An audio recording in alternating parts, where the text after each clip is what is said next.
coming my way. Pack up my batch of purple haze. Then I'ma be on my way. Light in the dark, I will always shine. Bright and expose my purple light. So you don't have to worry, baby. I know the way. Nothing can harm us, they walk by our sides. Angels and demons, they share the same ride. And what a better view we'll have from the moon.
I don't remember feeling like this.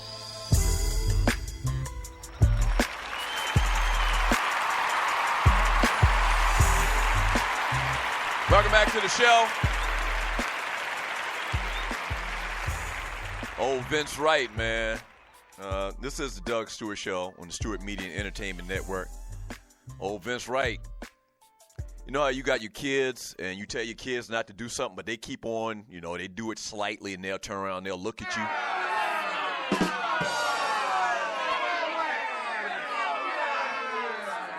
Just seeing how far they can take you.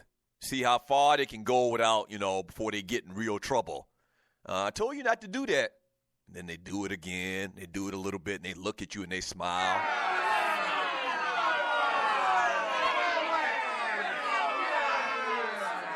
Now enjoy this boiled penis, Vince.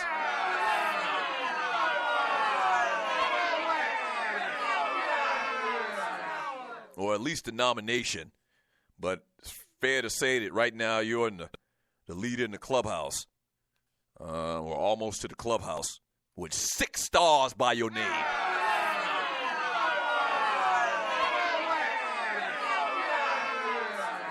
And a rare double shooting on air. You're listening to the Doug Stewart Show. How about let's talk about a little bit of entertainment.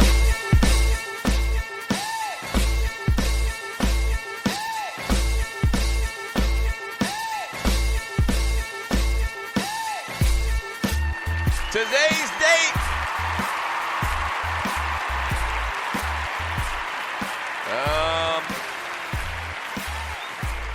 Today's date, March 22nd, 2017.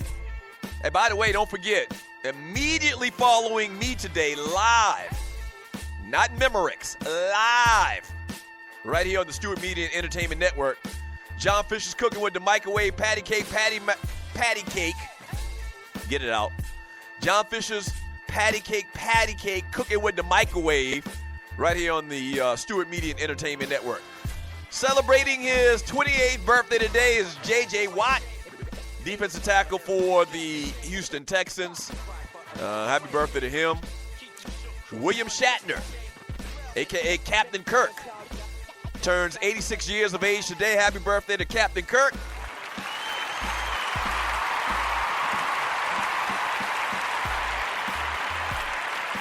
Isn't that ironic?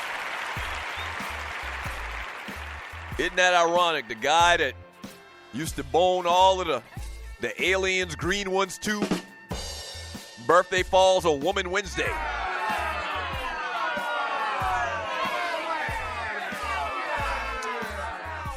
anyway, Rick Harrison, star of the TV show. I can't even remember what the name of the show is, but the show with the pawn shop. Him and his daddy, the old scraggly, ornery old dude. Rick Harrison. Rick Harrison turns 52 years of age today. Happy birthday to him. Keegan Michael Key. That's right, one half of the famous duo Key and Peele. So this morning I'm riding in the car and I'm listening to, who am I listening to? I don't know. I'm flipping the stations, but they play a clip from Dave Chappelle. And so evidently there's a story out there that Chappelle is kind of, I don't want to say hating, but he's mad at Key and Peele because he feels like they stole his style. And he was giving an interview, Chappelle, giving an interview saying that the way that they do their show, their skits on their sitcom or their skit comedy show is set up the same way as his show was, the Chappelle show. It didn't really make a lot of sense to me because, I mean, they pretty much all, skit comedy shows like that do the same thing, so I really didn't get it, but he feels like that he doesn't get enough love from Key and Peele for the way that their show is. He's basically saying that he set the groundwork for them to do their show, and they don't give him enough love. Not that they haven't given him love or they aren't fans of his, but he just feels like that they need to recognize the Chappelle show and what it did for the genre more. Kind of interesting. Stephanie Mills turns 60 years of age today. Happy birthday to Stephanie Mills, the big 6-0. And Wolf Blitzer. Damn, I didn't realize Wolf Blitzer is that old. Wolf Blitzer is 69 years old today. Happy birthday to him. So I've been watching a lot of him lately on these news. He comes on during the middle of the day, and usually he leads into and out of the Secretary of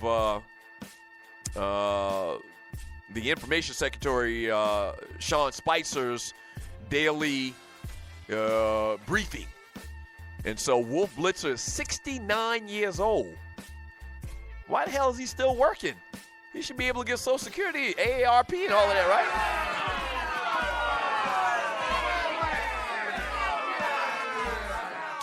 Maybe he just likes his job. He turns 69 today. Happy birthday to him. And also Brian Shaw turns 51. Happy birthday to the former Laker. Played for a couple other teams too, but only the Lakers mattered. As well as Thomas Davis, former Georgia Bulldog, now Carolina Panther, all-pro type player. Happy birthday to him. And also, one of my daddy's favorites, man, the great George Benson, turned 74 years old today.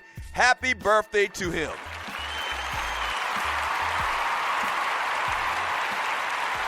They say the neon lights are on Broadway. You catch a Greyhound bus, I'm sure they all say. Happy birthday to the great George Benson. Rest in peace to Chuck Barris. That's right, whose game show empire included The Dating Game. I didn't know that he was actually a producer of all of these shows. The Dating Game, The Newlywed Game, and that infamous Factory of Cheese, The Gong Show. He died at the age of 87 on yesterday. He died of natural causes Tuesday afternoon in his home in Palisades, New York, according to publicist Paul Schefrin, who announced the death on behalf of the Barris family. Barris made game show history right off the bat in 1966 with The Dating Game, hosted by Jim Lang. So, yeah, if you're my age, you remember The Gong Show, man. The Gong Show was crazy, zany. And I read a story about it saying that they initially started it out, The Gong Show, to be a show with real talented people.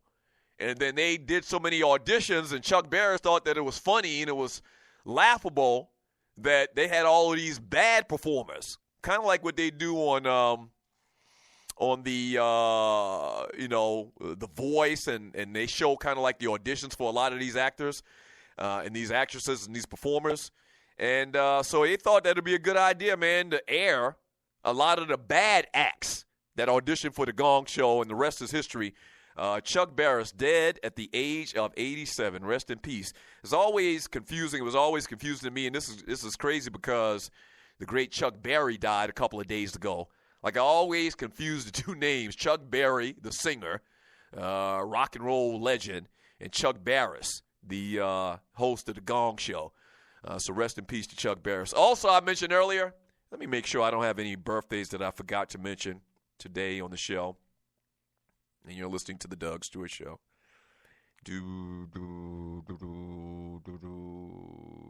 No, I don't. So I mentioned at the top of the show that that I saw Reign of Kong, Skull Island. Pretty good movie. Pretty good movie. Out of 5 afros, it was really like a summer blockbuster type film. Like, we got early summer blockbuster type film action early this year because this is March. It was pretty damn good. Out of 5 afros, I'm going to give it 3.5 afros.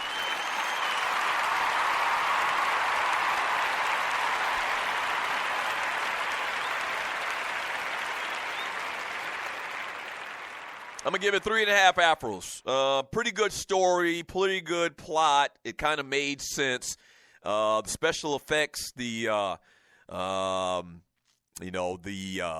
CGI action and all of that, man, was on point. It looked good. It looked like a real good, big, blockbuster-type movie. Acting was pretty damn decent. You know, Samuel Jackson, he always going to do his thing. A couple of the good roles in it as well. The black dude that's playing in 24, starring in 24, he's actually one of the main characters in this movie. Like, who was his goddamn agent?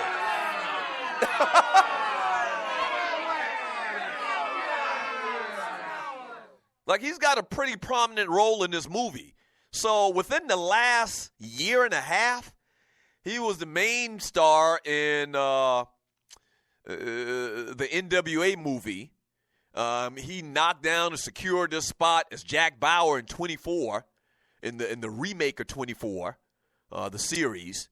And now he gets another big gig in relative terms, man, in this Kong movie.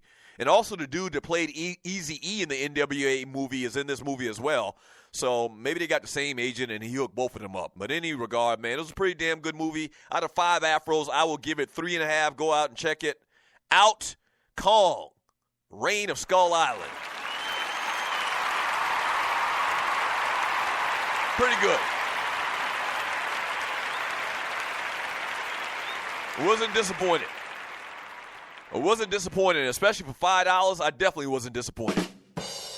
In the chat room on Spreaker.com, Grego X-Squad says, I think people look at it like these players are being paid to play a child's game for a living and are sitting out. When people pay to see the stars play, most people save up to see some of these players. For the one saying that we take time off, are you in a career you are passionate about like these players claim to be? That's a good point. Not only that, man, but somebody said something about that earlier, and, you know, who was it? Texas Ty said he's not going to hate on a guy taking a day off. They get days off during the season. They get days off, okay? They don't play a back-to-back every night or every day. They don't. Sometimes they'll get 2. Sometimes they get 3 days off. They have the All-Star break, which is over a week. What? And not only that, they get the whole damn summer off. When are the NBA playoffs done? Like, probably like the beginning, they start out like in June. I always know that they start out in June. And the playoffs probably go till like mid-July or early July. So from July, so you got July, August, and a lot of these teams and players, first of all, don't make the playoffs. All right, let's keep that in mind. So you got July, you got August,